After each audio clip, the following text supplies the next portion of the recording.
Hello, everyone. Let's start our today's discussion. I hope you all remember the previous class where we started our discussion on system of codes or structure of codes. The basic objective of creating structure of codes was कि हम इस system को effective और efficient बनाएं. बेटा, when we talk about developing countries, जो अभी develop हो रहे हैं या जो अनडेवलप्ड कंट्रीज हैं, उधर सबसे बड़ा प्रॉब्लम क्या है कि कोर्ट्स का सिस्टम, कोर्ट्स का स्ट्रक्चर बहुत स्लो है, बहुत इनइफेक्टिव है और बहुत इनएफिशिएंट है.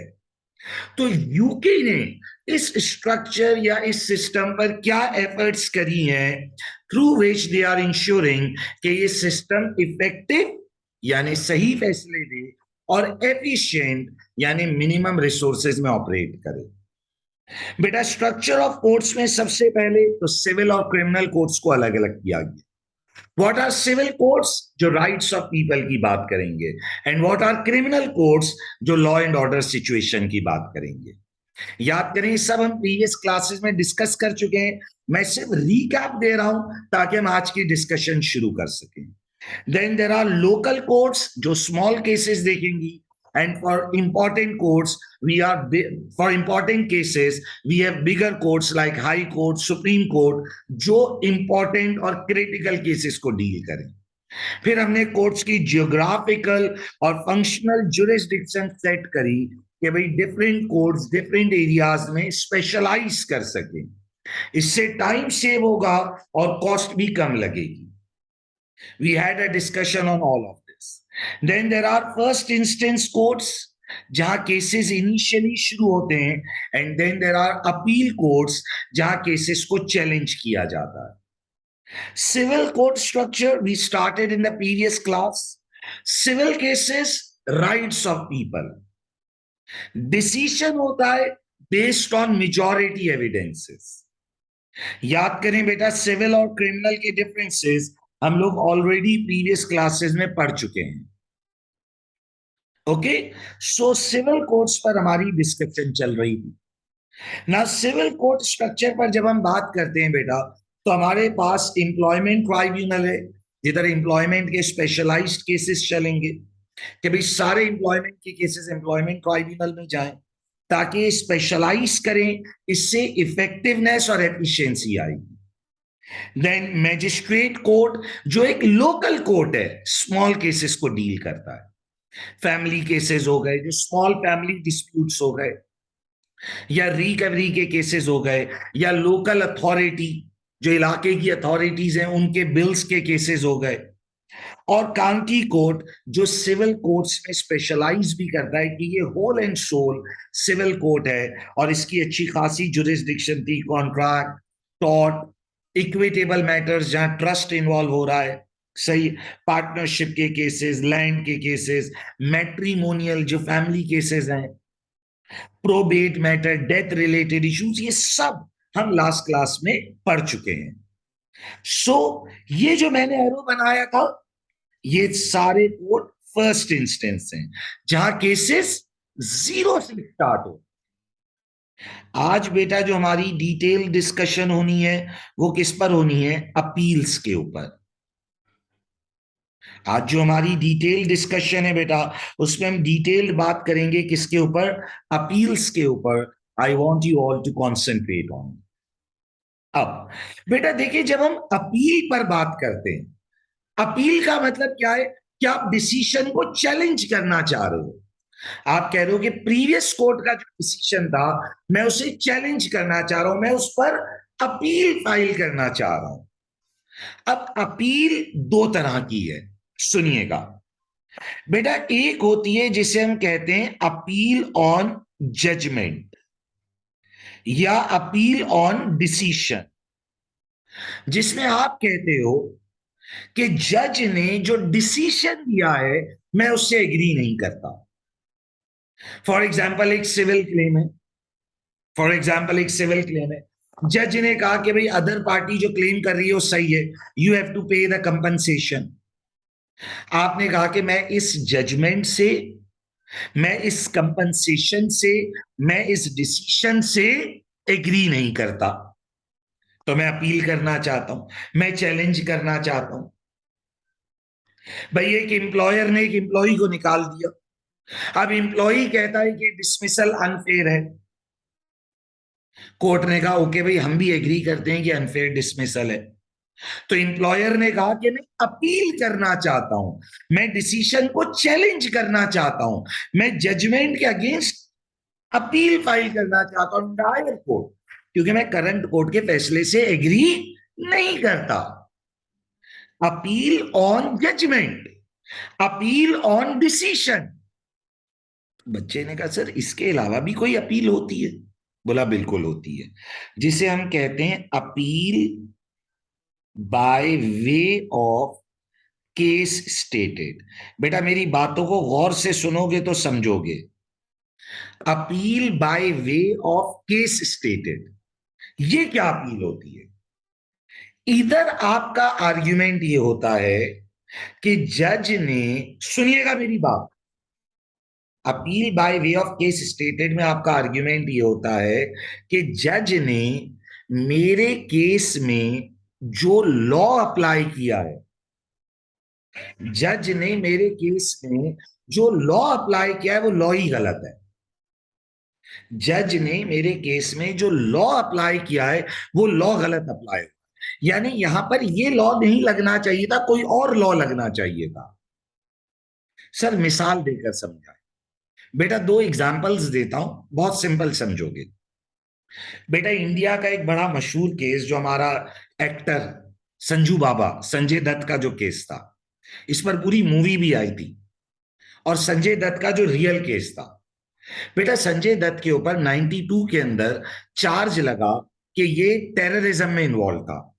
जब 92 के अंदर इंडिया के अंदर कुछ सीरीज ऑफ टेररिज्म एक्ट्स हुए, तो संजय दत्त के घर से कुछ वेपन्स मिले।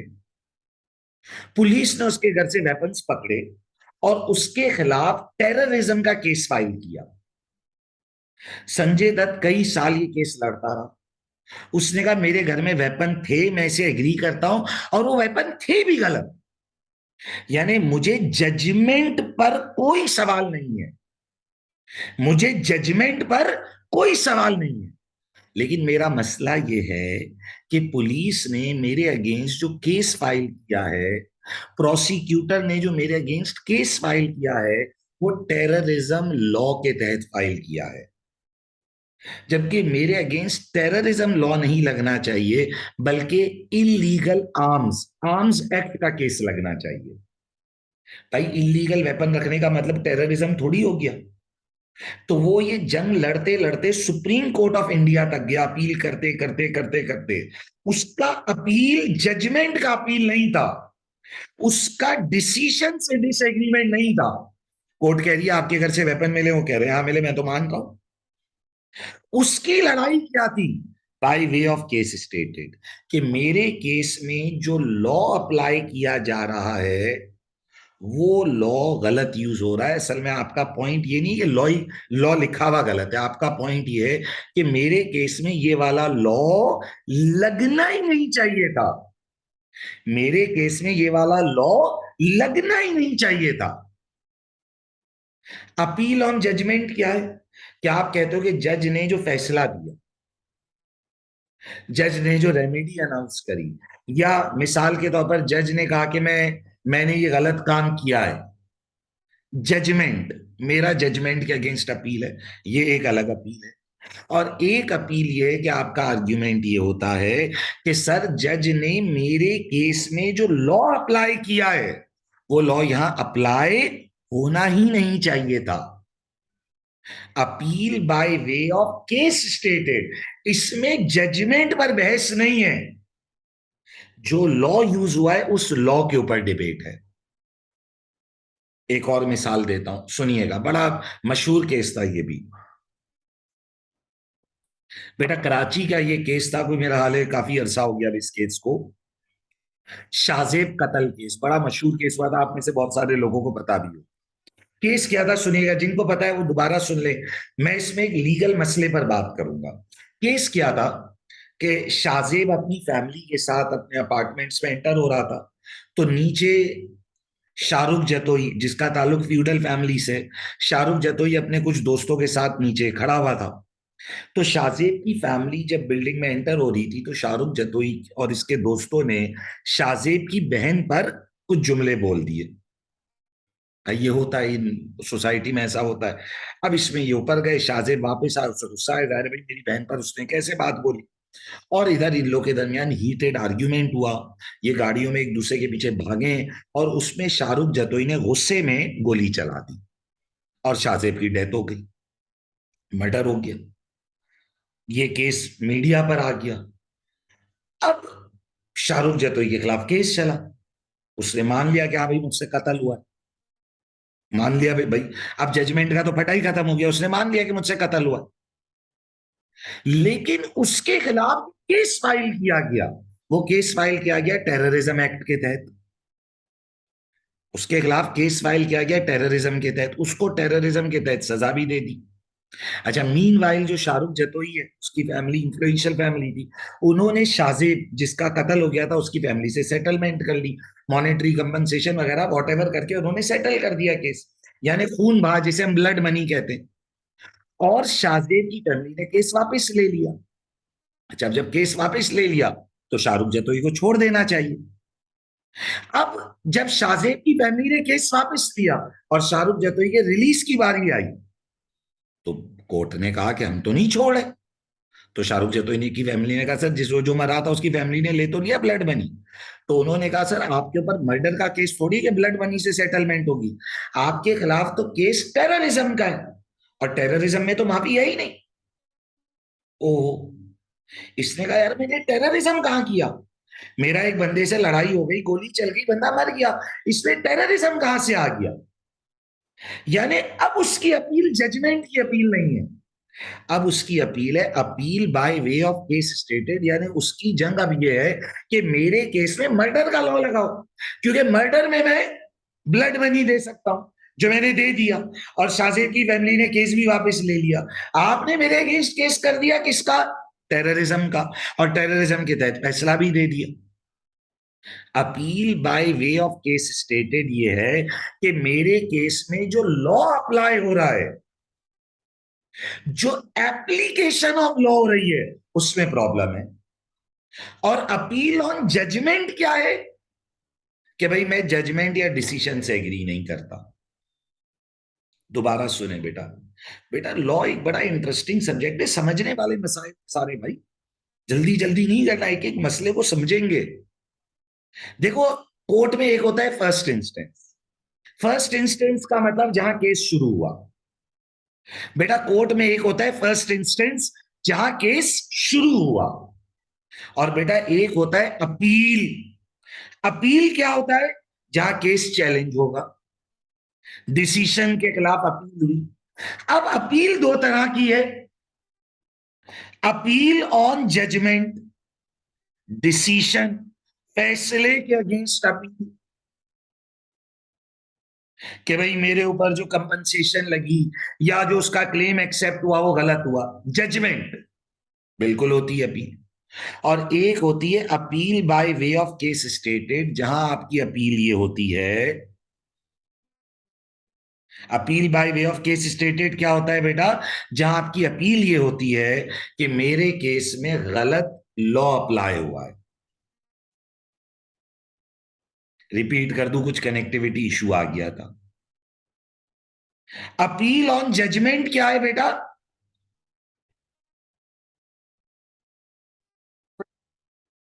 कुछ कनेक्टिविटी इशू हो गया था, लेट रिपीट। सो अपील एक तो नॉर्मल हो गई बेटा, अपील ऑन जजमेंट, जिसे इधर सॉलिड लाइंस के जरिए शो किया गया। अपील ऑन जजमेंट क्या हो गई, जब आप डिसीजन के अगेंस्ट अपील कर रहे हो।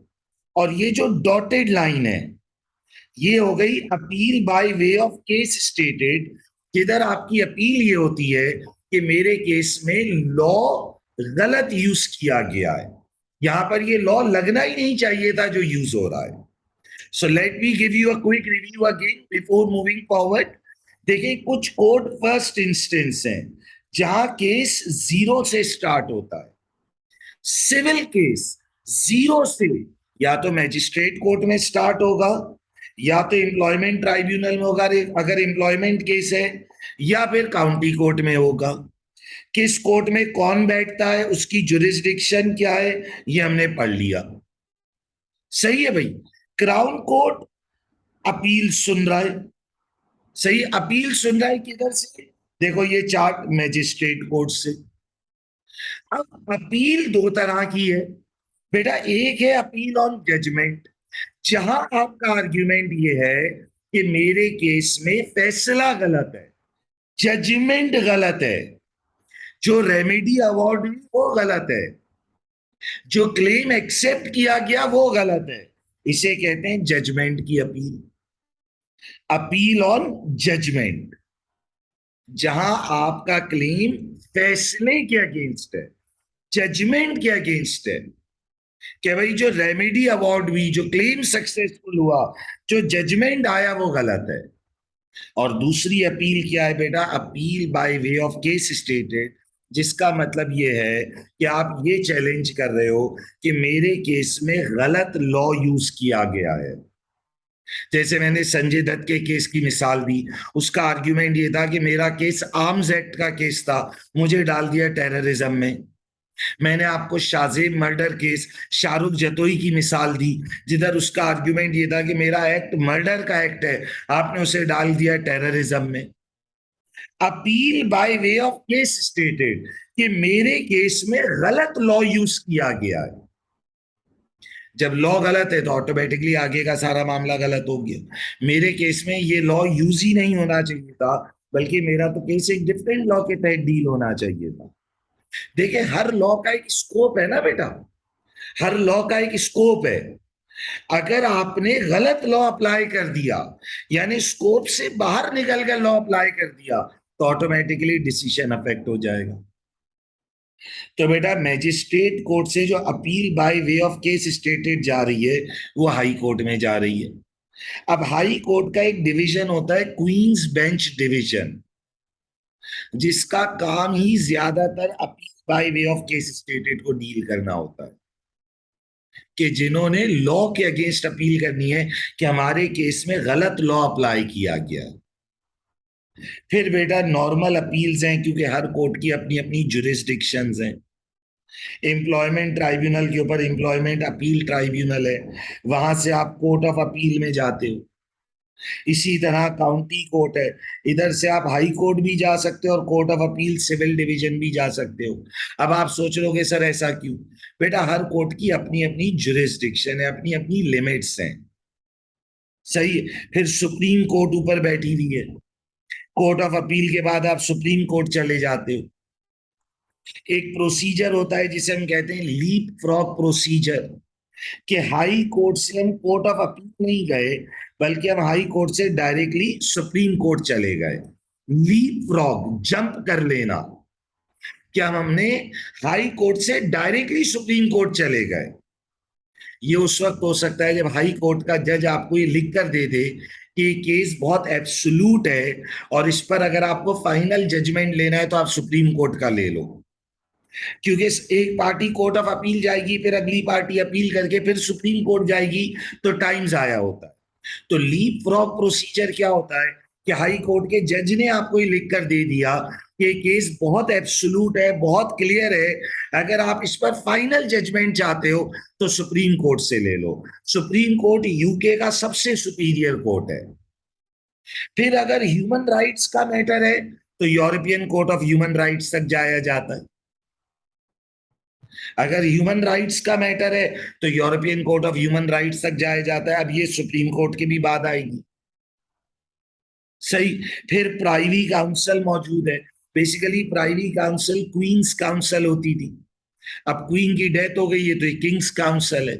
प्राइवी काउंसिल आप समझ लीजिए कि किंग, क्वीन या जो मोनार्क है उसकी काउंसिल होती है, जो लोगों की सजाओं को रिवर्स कर सकती है।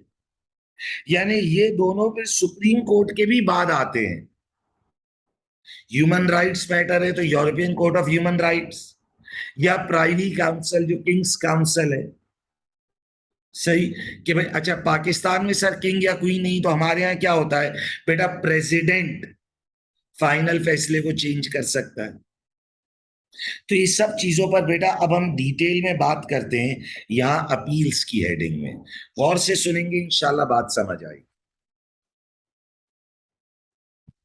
Now, an appeal against a decision by a court can be granted for number of reasons.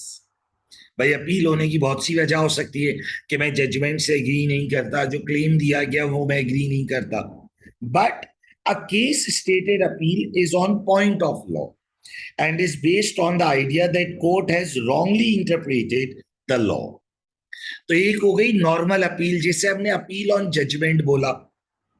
याद करें बेटा, देखिए मैंने ऊपर भी लिखा, अपील के अंदर दो चीजें हैं।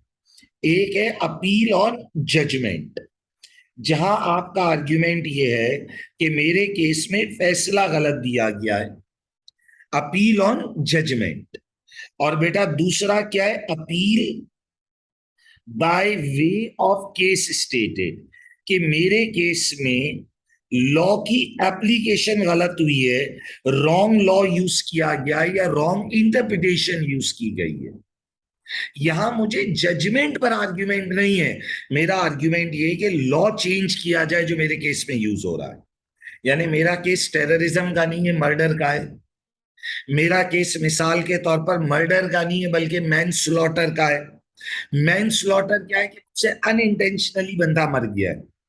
मर्डर क्या है, मुझसे इंटेंशनल किलिंग हो गई है। अब आपने मेरे केस में मर्डर का लॉ लगा दिया, जबकि मेरा आर्ग्यूमेंट ये था कि यहां मैन स्लॉटर का लॉ लगना चाहिए था। If they have, then the case may be sent back to the lower court with the instruction as to how it should be decided. So appeal by way of case stated में क्या होता है कि high court का एक division मौजूद है। High court का बेटा एक डिवीजन मौजूद है जिसे हम कहते हैं क्वींस बेंच डिवीजन। बेसिकली ये कोई इधर क्वीन नहीं बैठी हुई, ये नॉर्मल इधर बैठे हुए जजेस ही हैं, लेकिन इस डिवीजन का नाम है क्वींस बेंच डिवीजन। इसका वन ऑफ द वर्क ये है कि ये appeal by way of case stated को सुनता है कि यार अगर रॉन्ग लॉ अप्लाई हुआ है तो ये वापस लोअर कोर्ट को कहेगा कि अब आप इस केस का डिसीजन दो, लेकिन इस लॉ के मुताबिक दो। Okay, if an appeal court finds in favour of the appellant, appellant माने जिसने अपील करी है, the original division is decision is reversed, यानी फैसला चेंज कर दिया जाता। भाई ऐसा हो सकता है कि कोर्ट ये कहे कि भाई यहां पर ये फैसला होना चाहिए था, तो डिसीजन रिवर्स कर दिया गया, but the law is not change. लेकिन डिसीजन चेंज हो रहा है, लॉ चेंज होना एक अलग अमल है। मिसाल के तौर पर छोटी कोर्ट ने गलत फैसला दे दिया तो बड़ी कोर्ट ने फैसला रिवर्स कर दिया। छोटी कोर्ट ने गलत फैसला दे दिया तो बड़ी कोर्ट ने फैसला रिवर्स कर दिया। तो इधर लॉ चेंज नहीं हुआ है, फैसला चेंज हुआ है। लेकिन एक कॉन्सेप्ट होता है जिसे हम कहते हैं ओवर रूलिंग। बेटा ओवर रूलिंग क्या होती है कि बड़ी कोर्ट ने उधर जो कॉमन लॉ मौजूद था उसे चेंज कर दिया। अब मेरी बात गौर से सुनिएगा, समझने वाली बात। बेटा देखें, आप लोगों ने पढ़ा कि एक लॉ था कॉमन लॉ। याद करें, ये टाइप्स ऑफ लॉ में आपने पढ़ा था बेटा। बेटा टाइप्स ऑफ लॉ में आपने पढ़ा था कि एक लॉ आपके पास क्या है, कॉमन लॉ, और एक है इक्विटी। अच्छा, अब इक्विटी तो खत्म हो चुका है क्योंकि अब किंग वाला सिस्टम तो खत्म हो गया, चांसलर वाला। उसकी जगह क्या आ गया, स्टैट्यूट आ गया, पार्लियामेंट्री लॉ आ गया। अच्छा, कॉमन लॉ क्या था, जो जजेस बना रहे थे। तो बेटा एक कॉन्सेप्ट होता है जिसे हम कहते हैं ओवर रूलिंग। ओवर रूलिंग क्या होती है बेटा, कि जो कॉमन लॉ उस मैटर पर मौजूद था, कोर्ट ने उस कॉमन लॉ को चेंज कर दिया। ऐसा हो सकता है कि एक कॉमन लॉ जो आज से कई सालों पहले बना था, आज जुडिशरी का ओपिनियन ये हो कि वो लॉ गलत था, तो वो उस कॉमन लॉ को भी चेंज कर सकते हैं। इसे कहते हैं ओवर रूलिंग। तो बेसिकली वो आपको इधर दो वर्ड्स का मतलब समझा रहा है। बेटा एक मतलब है रिवर्सिंग। रिवर्सिंग क्या है कि बड़ी कोर्ट ने छोटी कोर्ट का फैसला बदल दिया। अपील के अंदर बड़ी कोर्ट ने फैसला चेंज कर दिया, रिवर्स कर दिया। भाई फॉर एग्जाम्पल मैजिस्ट्रेट कोर्ट ने कहा था कि आपका क्लेम सक्सेसफुल है, लेकिन हाई कोर्ट ने कहा नहीं भाई, यहाँ क्लेम सक्सेसफुल नहीं होना चाहिए था, यहाँ क्लेम अनसक्सेसफुल होना चाहिए था। यानी फैसले को रिवर्स कर दिया। अच्छा, रिवर्सिंग में क्या चेंज हो गया? डिसीशन चेंज हो गया। क्या चेंज हो गया बेटा? डिसीशन चेंज हो गया। लॉ वही है, लॉ चेंज नहीं हुआ, लॉ चेंज नहीं हुआ है बेटा, डिसीशन बदल दिया गया कि भाई बड़ी कोर्ट ने कहा कि छोटी कोर्ट का फैसला गलत था, लिहाजा हमने रिवर्स कर दिया। एक वर्ड होता है ओवर रूलिंग। ओवर रूलिंग क्या होती है बेटा? कि कोर्ट ने डिसीजन तो चेंज किया और उसके साथ साथ कोर्ट ने यह कहा कि आज के बाद से कॉमन लॉ ये होगा, यानी कोर्ट ने कॉमन लॉ बदल दिया। ये भी हो सकता है कि भाई बड़ी कोर्ट के पास ये पावर थी कि उन्होंने कहा कि माजी में कोर्ट्स ये फैसला देती रही हैं, बड़ी कोर्ट्स के पास ये पावर है कि वो ये कह दें कि माजी में कोर्ट्स ये फैसला देती रही हैं, लेकिन आज से इधर हम कॉमन लॉ को चेंज कर रहे हैं, यानी हम ओवर रूलिंग कर रहे हैं। Okay, overruling, overruling का मतलब क्या है बेटा? Which happens when a higher court finds a lower court's decision to be wrong in law and in future the law is changed, कि उन्होंने कॉमन लॉ ही बदल। जैसे मैं आपको इसकी मिसाल दूं, बेटा यूके में एक अरसे से एक कॉमन लॉ मौजूद था। कॉमन लॉ माने पुराना डिसीजन मौजूद था कि rape with in marriage is legal. Rape का मतलब क्या हुआ? जबरदस्ती। विद इन मैरिज, शादी होने के बाद अगर जबरदस्ती की गई तो ये लीगल है। यानी शादी के बाद शौहर बीवी से या बीवी शौहर के साथ जबरदस्ती कर सकती है शादी के बाद। लेकिन 100 साल बाद कोर्ट ने ये कॉमन लॉ चेंज किया और उन्होंने कहा कि rape with in marriage is also illegal. शादी के बाद भी जबरदस्ती नहीं हो सकती। तो ये ओवर रूलिंग की सिचुएशन थी जहां कॉमन लॉ को चेंज कर दिया गया।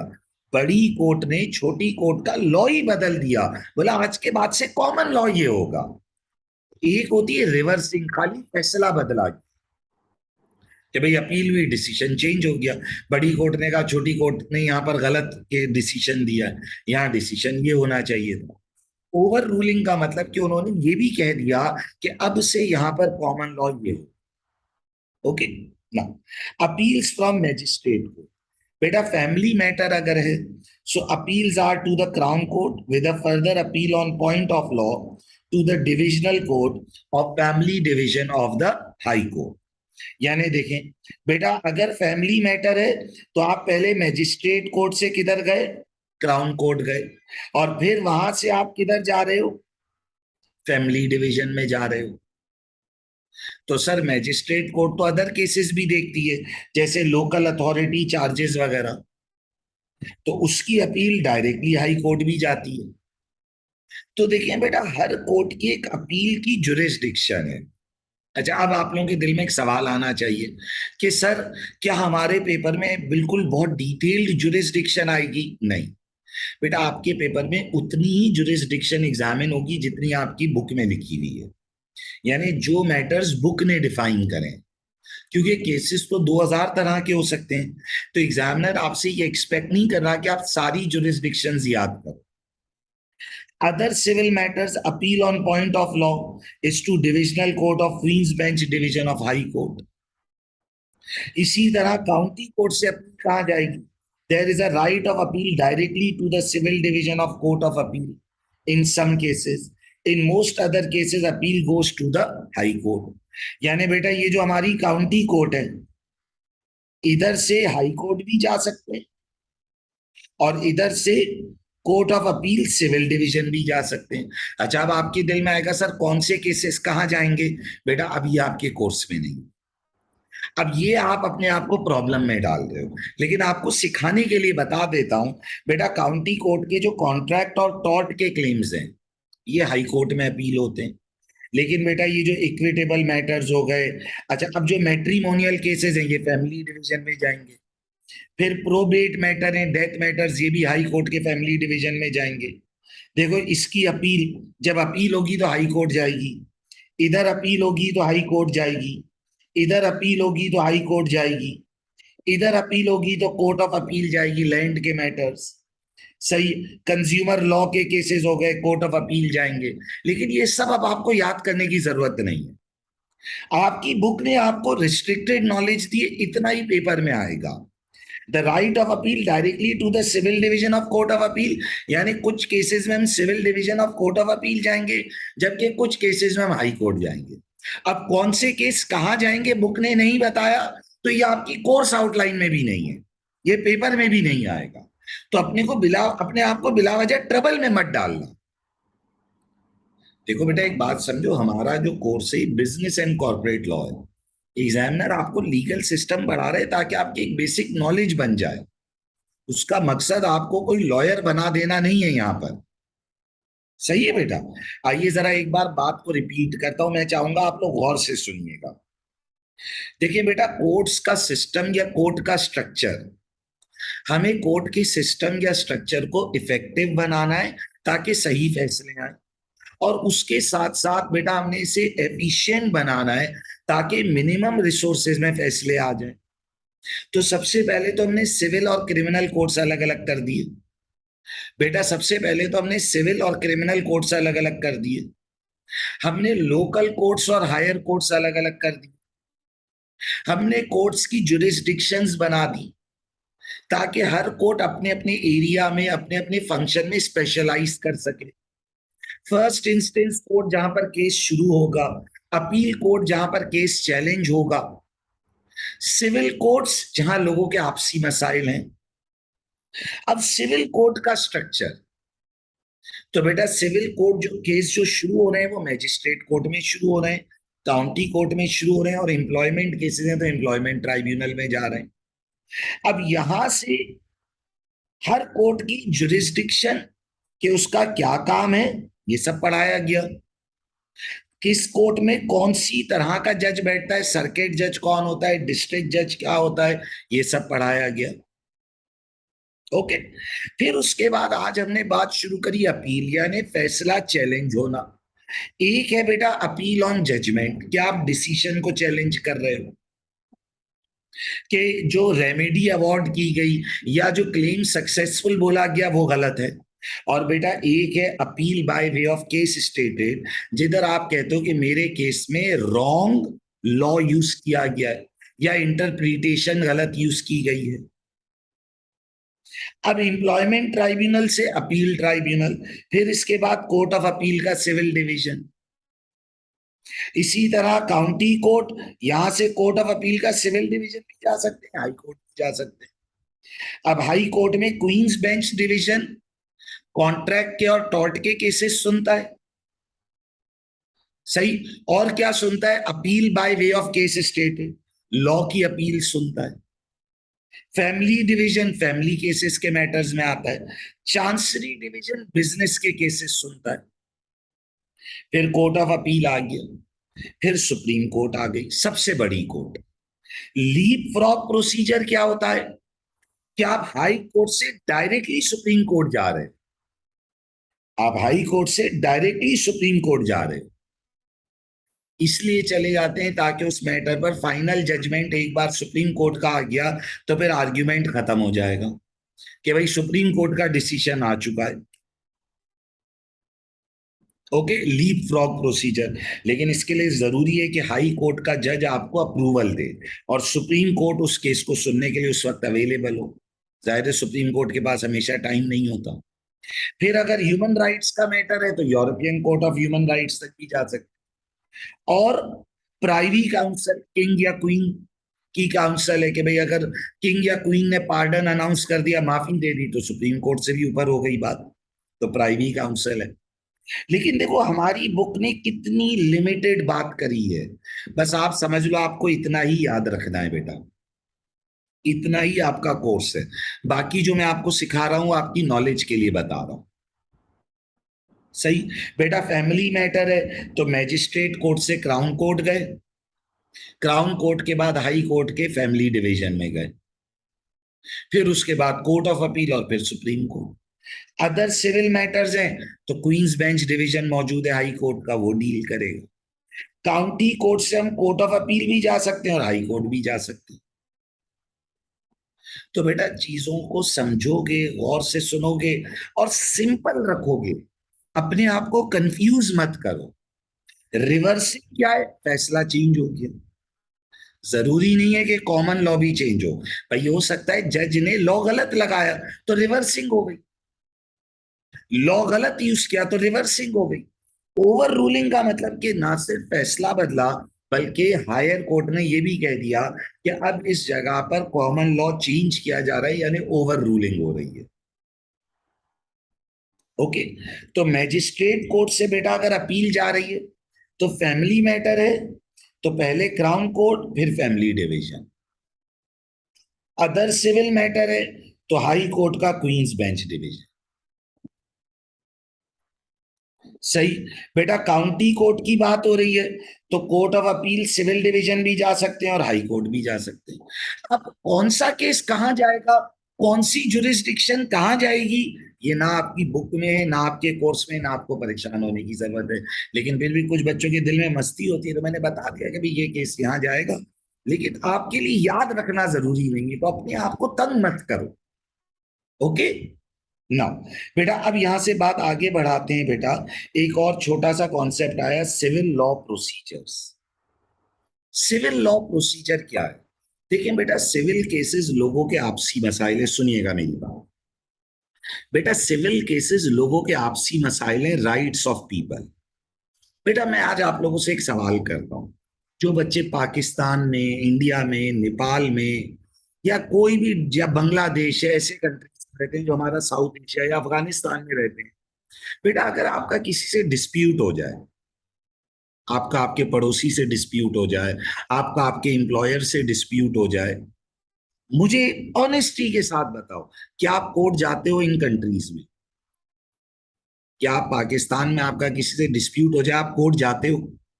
तो ऑब्वियसली जवाब है नो, आप कोर्ट नहीं जाते। क्यों नहीं जाते आप कोर्ट? बेटा क्योंकि हमारे पाकिस्तान का या इंडिया का, नेपाल का, अफगानिस्तान का, बांग्लादेश का, बेटा हमारा कोर्ट का प्रोसीजर इतना मुश्किल है, इतना कज्जल ख्वारी, इतनी फॉर्मेलिटीज है भाई, इतना तंग करने वाला प्रोसेस है कि एक बंदा कहता है यार मैंने तुझे माफ किया, बस अब जो तेरी दिल में आए वो तू कर, यार मुझे कोर्ट नहीं जाना। बेटा ये मसला यूके में भी था। बेटा सिविल लॉ के प्रोसीजर्स को सिंप्लीफाई करना है ताकि लोग अपने मैटर्स कोर्ट लेकर आए और कोर्ट उसका फैसला करे। चीजों को सिंप्लीफाई करना है, कॉस्ट को कम करना है। या अगर लोग कोर्ट ना आए तो ऑल्टरनेटिव डिस्प्यूट रेजोल्यूशन लें। प्रोसेस को सिंप्लीफाई करना है, चीपर वर्जन लेकर आने हैं। अगर कोर्ट महंगा है तो alternative dispute resolution. What is alternative dispute resolution? Alternate, इसके अलावा डिस्प्यूट हल करने के तरीके लाने हैं। The civil procedure rules act 1998 governs how civil law cases are managed. Parties are encouraged to settle their disputes quickly, जल्दी जल्दी, and avoiding the courts if at all possible. कि भाई अब अवॉइडिंग द कोर्ट का मतलब क्या होता है बेटा? अब इधर समझो, अवॉइडिंग द कोर्ट का मतलब ये होता है कि जहां पॉसिबल है पार्टीज ऑल्टरनेटिव डिस्प्यूट रेजोल्यूशन कर लें। What is alternative dispute resolution? कि कोर्ट के बाहर फैसला करवाने के तरीके। अब कोर्ट के बाहर फैसला कराने का तरीका ये नहीं कि बंदूकें निकाल लें। भाई आर्बिट्रेशन, आर्बिट्रेटर कौन होता है? कोई रिस्पेक्टेबल आदमी इन लोगों का फैसला करवा दे। मीडिएशन, इनकी कम्युनिकेशन शुरू हो जाए।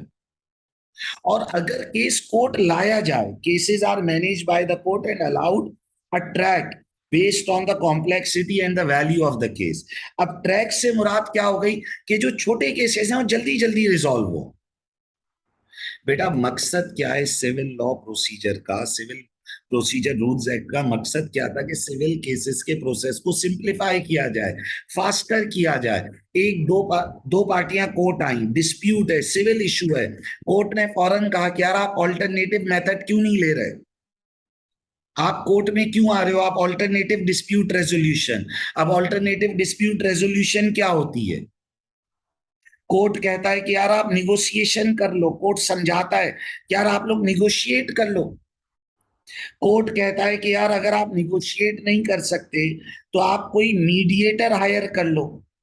मीडिएटर कौन होता है? जो आप लोगों की कम्युनिकेशन करवाए। बेटा बहुत से डिस्प्यूट्स की वजह ये होती है कि पार्टीज आपस में बात नहीं कर रही होती, तो बाकायदा ऐसे इदारे यूके में बनाए गए जो मीडिएटर बातचीत करवाएंगे, मीडियम ऑफ कम्युनिकेशन, दोनों पार्टीज का पॉइंट ऑफ व्यू सुनेंगे।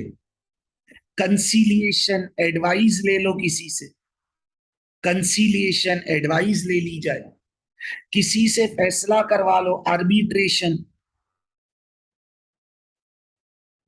मकसद क्या है? कि फैसला कोर्ट के बाहर हो जाए। अच्छा, अब आप बोलोगे सर कोर्ट में क्यों नहीं करना फैसला? देखो बेटा, कोर्ट में रेप्यूटेशन खराब होती है, कोर्ट में खर्चा होता है, कोर्ट में रिलेशनशिप खराब हो जाता है। आप समझो हस्बैंड वाइफ का डिस्प्यूट है, कोर्ट में खड़े होकर लड़ेंगे, तो बेटा कोर्ट में तो फिर तलाक की होगी ना, डिवोर्स ही होगी। तो कोर्ट खुद इंकरेज करता है कि यार आप लोग निगोशिएट करो, आप लोग कोई मीडिएटर हायर कर लो। लेकिन अगर वो बजे दें कि नहीं जज साहब हमें आपसे ही फैसला कराना है, तो फिर बेटा कोर्ट का सिस्टम भी मैनेज्ड हो। Small track deals with low value claims typically less than £10,000। छोटे केसेस जल्दी जल्दी हल हो। Fast track is for medium value between 10,000 to 25,000, where the trial is to last no longer than 1 day. जल्दी जल्दी फैसला। Multi track is for high value complex cases over 25,000 pound, ताकि cases classify हो, जल्दी जल्दी फैसले आए। देखो आप समझो बेटा, ज्यादातर केसेस छोटी वैल्यू के होते हैं या बड़ी वैल्यू के होते हैं? तो हमेशा याद रखना, ज्यादातर केसेस छोटी वैल्यू के होते हैं। छोटे केसेस ज्यादा आ रहे होते हैं, तो कोर्ट चाहती है जल्दी जल्दी हल हो। छोटे केसेस तो एक दिन में रिजॉल्व होने चाहिए। अब अपने यहाँ पाकिस्तान में क्या है कि 500 वाला और 5 लाख वाला केस पैरेलल चल रहा है। तो बेटा 5 लाख वाले केस को तो डिसाइड होने में वक्त लगेगा। छोटे केसेस जल्दी जल्दी रिजॉल्व हो जाने चाहिए, अलग अलग कर दो। स्मॉल ट्रैक 10,000 से छोटा केस फौरन फौरन हल हो। इवन यूके के अंदर स्मॉल ट्रैक के अंदर तो आपको लॉयर की भी जरूरत नहीं है, खुद आओ अपना केस लड़ लो, ताकि स्पीड ऑफ जस्टिस बढ़े। फास्ट ट्रैक 10,000 से 25,000 पाउंड मीडियम वैल्यू की, ये भी एक दिन में रिजॉल्व हो। मल्टी ट्रैक 25,000 से बड़े cases. Generally small and fast track claims are heard by the county court, the complex cases are heard by high court, जो मल्टी ट्रैक क्लेम्स आ जाते हैं। Cases are managed using pre-action protocol relevant to the type of claim। अब ये क्या होता है बेटा, प्री एक्शन प्रोटोकॉल्स? कि कोर्ट ये कहती है कि कोर्ट में आने से पहले चीजें ऑर्गेनाइज्ड हो, ताकि कोर्ट का टाइम वेस्ट ना हो। बाकायदा कोर्ट क्लर्क्स हायर किए गए, एडमिनिस्ट्रेटिव डिपार्टमेंट्स बनाए गए, ताकि जब केस कोर्ट में आए तो चीजें फ्लो में चले, ताकि फैसला जल्दी जल्दी हो। And follow a strict timetable. Cost penalties are applied if parties fail to meet the deadlines। तो बेटा देखो, मेरी बात को गौर से समझो। मेरा मकसद क्या है कि मैं आपको कॉन्सेप्ट पढ़ा दूं, बुक क्लास में रीड करवा दूं। कॉन्सेप्ट समझाया, देखो मैं पहले कॉन्सेप्ट बता देता हूं, फिर बुक रीड करा देता हूं, ताकि आपको ये समझ आ जाए कि आपने कितना प्रिपेयर करना है। अब अक्सर बच्चे बोलते हैं सर क्या हम इसे याद करें? नहीं बेटा, 2-3 बार रीड कर लो, क्लास के बाद 3 बार रीड कर लो, खुद कॉन्सेप्ट दिमाग में बैठ जाएगा। ओके, तो देखो बेटा, आज जो हमने प्राइमरीली बात शुरू करी वो हमने शुरू करी अपील्स। अपील ऑन जजमेंट, फैसले के against appeal. Appeal on judgment, फैसले के against appeal. Appeal by way of case stated, जो लॉ यूज हुआ है उसके अगेंस्ट अपील। ओके, फिर उसके बाद बेटा जो अपील्स में किस कोर्ट की अपील कहां जा रही है, बेटा एक लिमिटेड नॉलेज है हमारे कोर्स में, बहुत ज्यादा डेप्थ नहीं है। एग्जामिनर का मकसद तुम्हें वकील नहीं बना देना एक पेपर में, एक लिमिटेड कॉन्सेप्ट वो तुम्हें समझा रहा है, ताकि तुम्हें क्लैरिटी आए, टर्मिनोलॉजीज पता हो, सिविल प्रोसीजर रूल्स, केसेस जल्दी जल्दी रिजॉल्व हो। अगर पॉसिबल है कोर्ट के बाहर हल हो सकता है तो कोर्ट के बाहर हल हो जाए। सिविल मैटर है, आपसी मसला है। कोर्ट खुद कहता है भाई निगोशिएट कर लो, जाकर बात कर लो आपस में। इवन आपको पता है सिविल केस में केस कोर्ट में चला और जज अब फैसला सुनाने ही वाला है, लेकिन पार्टीज ये बोलेंगे सर हम आपस में सेटल करना चाहते हैं। तो आपको पता है जज क्या कहता है कि ओके आप लोग आपस में सेटल कर ले, मैं अगली तारीख को फैसला सुना दूं। अगर आपने सेटल कर लिया तो वेल एंड गुड, नहीं तो मैं फैसला सुनाऊंगा। यानी कोर्ट आखिर तक मौका देता है कि आप लोग निगोशिएट कर लो। Mediator, medium of communication.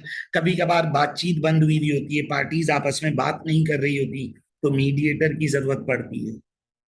Conciliation, आपको एडवाइजरी मिल जाए। आर्बिट्रेशन, वो आपका एक बंदा थर्ड पार्टी फैसला करवा दे। जैसे गांव में होता है, जो चौधरी होता है, वडेरा होता है, खानदान का कोई बड़ा होता है, वो कोई फैसला करा दे, कोई रिलीजियस स्कॉलर, कोई पॉलिटिशियन। ऑल्टरनेटिव, कोर्ट के बाहर मसला हल हो जाए तो बेटा बात पब्लिक नहीं होगी, घर की बात घर में रहेगी। कोर्ट में तो बात पब्लिक हो जाती है, पार्टीज को इंसल्ट फील होती है। तो इसलिए कोर्ट कहता है कि सिविल मैटर है, बाहर हल कर लो। नहीं कर सकते, आ जाओ फिर कोर्ट। फिर कोर्ट का भी मकसद क्या है? स्पीड, जल्दी, effective and efficient. Small track for smaller claims. Lawyer की भी जरूरत नहीं, खुद आके केस लड़ो। Fast track for medium value, then फिर मल्टी ट्रैक, बड़े केसेस। बेटा फिर यहां से हमारे पास आ जाता है क्रिमिनल कोर्ट स्ट्रक्चर। लेकिन इससे पहले, क्योंकि मैं एसेंशियल रीडिंग बेटा आप लोगों को साथ साथ कवर करवाता जाता हूं, तो आप लोग एसेंशियल रीडिंग में आओगे ना बेटा, तो उसके अंदर कुछ डिटेल मौजूद है सिविल केसेस के ऊपर। क्योंकि हम एसेंशियल रीडिंग को बेटा साथ साथ इसलिए कवर कर लेते हैं, वरना बाद में यहाँ पर बर्डन बन जाएगी। सही। बेटा जो मेन चैप्टर हम पढ़ते हैं उसी की सपोर्टिंग रीडिंग एसेंशियल रीडिंग होती है। वैसे तो बुक की एक्सपेक्टेशन है कि बच्चा इसे खुद से करेगा, लेकिन मुझे पता है आप लोग खुद से नहीं करते, इसलिए मैं खुद ही कवर करवा देता हूं। तो वही जो आपने मेन चैप्टर पढ़ा है उसी की डिटेल फिर एसेंशियल रीडिंग में आ जाती है। तो आइए जरा अब इसे भी देख लेते हैं बेटा। कोई नई बात नहीं है, वही बातें बेटा वो दोबारा से डिस्कस करता है, थोड़ी सी एडिशनल डिस्कशन कर देता है। तो आप समझे बहुत इजी होती है, हमने पहले भी ये कवर करी थी लॉ, टाइप्स ऑफ लॉ के ऊपर। तो ये एसेंशियल रीडिंग बेटा आइए जरा इसकी कवर कर लेते हैं। नाउ बेटा अब सिविल प्रोसीजर रूल्स आपने अभी पढ़े मेन चैप्टर में, जिनका मकसद ये है कि सिविल केसेस को आसान किया जाए, एफिशिएंट और इफेक्टिव किया जाए। So, the Civil Procedure Rules Act encourages parties to consider alternative methods of dispute resolution and to avoid expensive litigation. कि कोर्ट खुद ये कहती है कि भाई आप कोर्ट के एक्सपेंसिव प्रोसेस से, जहां कॉस्ट है, रेप्यूटेशन खराब होती है, रिलेशनशिप कॉम्प्रोमाइज होता है, बेहतर है कि आप ऑल्टरनेटिव हल की तरफ जाएं। लेकिन अगर ऑल्टरनेटिव सोल्यूशन नहीं हो पा रहा और फिर कोर्ट आ रहे हैं, तो कोर्ट के सिस्टम को भी एटलीस्ट सिंप्लीफाई किया जाए। Resolving the cases quickly and without unnecessary confrontation. Confrontation माने लड़ना, अननेसेसरी डिस्प्यूट और उसकी तरफ ना जाए, बेहतर है ऑल्टरनेटिव हल की तरफ जाए। Early settlement of disputes is encourage during proceedings. जैसे मैंने आप लोगों को थोड़ी देर पहले बोला कि कोर्ट अपना फाइनल सुनाते, फैसला सुनाते हुए प्रोसीडिंग के दौरान बार बार पार्टीज को अपॉर्चुनिटी देती है कि आप लोग अपना मसला ऑल्टरनेटिवली हल करें, इससे आपकी रेप्यूटेशन बचेगी, आपका रिलेशनशिप बचेगा, आपका खर्चा बचेगा। बट इन एनी वेज अगर पार्टी चाहती नहीं कोर्ट ही फैसला करे, तो कोर्ट भी उस सिस्टम को फिर सिंप्लीफाई करती है ताकि फैसले जल्दी आए और कॉस्ट इफेक्टिव डिसीजंस आए। The court has the power to control every aspect of litigation process, shifting the responsibility away from the litigants and their advisors. देखिए बेटा अब कोर्ट में जब केस चलेगा तो कोर्ट फिर अपनी मर्जी से लिटिगेशन प्रोसेस, लिटिगेशन माने जो सिविल केस का प्रोसेस है उसे ऑपरेट करती है। ओके ना, अब उसमें कोर्ट क्या कर सकती है? Shifting the responsibility away from the litigants. कि भाई कोर्ट ये कह सकते हैं कि यहां भी इनका कसूर नहीं है, या वो एडवाइजर्स जिन्होंने उसे मशवरा दिया बोला इनका कसूर नहीं है, यानी कोर्ट ये डिसाइड कर सकती है कि डिसीजन मेकिंग किस तरह होगी और कोर्ट में प्रोसेस किस तरह चलेगा. Okay. The court is intended to be the place of last rather than the first resort. पहले आप ऑल्टरनेटिव मेथड्स यूज करें, मसला हल नहीं होता तो एज अ लास्ट रिजॉर्ट आप कोर्ट आए. तो ये सिविल प्रोसीजर रूल्स एक्ट 1998, जिसका मकसद क्या है बेटा, कि सिविल केसेस के प्रोसेस को इफेक्टिव और एफिशिएंट बनाया जाए, पार्टीज को इंकरेज किया जाए कि वो ऑल्टरनेटिव मेथड्स की तरफ जाएं. सही. और कोर्ट, फिर जाहिर कोर्ट के पास पावर है कि court direction of the case को डिटरमाइन करे. कोर्ट को ये लगता है कि किसी के साथ अनफेयर हो रहा है तो कोर्ट रिस्पॉन्सिबिलिटी क्रिएट भी कर सकती है और खत्म भी कर सकती है. ओके. नाउ बेटा, there are two principal areas in which the civil procedure rules are relevant: the tracking and the case management. Tracking जो मैंने आपको बताया, ट्रैकिंग का मतलब क्या हो गया, जो एलोकेशन है कि केसेस को 3 हेड्स में एलोकेट किया गया. बेटा केसेस को 3 हेड्स में क्या किया गया, एलोकेट किया गया, ताकि स्पीड ऑफ जस्टिस इंप्रूव. और केस मैनेजमेंट क्या है कि अगर केस कोर्ट में चल रहा है तो पहले से चीजें प्रिपेयर्ड हो. बेटा जैसे पाकिस्तान की कोर्ट्स में ऐसा होता है कि भाई वो तो उस दिन प्रिपेयर्ड ही नहीं है, कोर्ट आए बोला जज साहब आज हम तैयार नहीं, हमें नेक्स्ट डेट दे दें. तो यूके में ये परमिटेड नहीं है. जब कोर्ट की डेट है, हियरिंग की डेट है, तो पार्टीज प्रिपेयर्ड होनी चाहिए. अगर कोई प्रिपेयर्ड नहीं है तो उस पर पेनल्टी लगेगी. ओके. तो ट्रैकिंग, स्मॉल ट्रैक हमने अभी पीछे पढ़ा. We deals with the low value claim. There are cases that are to be dealt quickly and informally. Okay.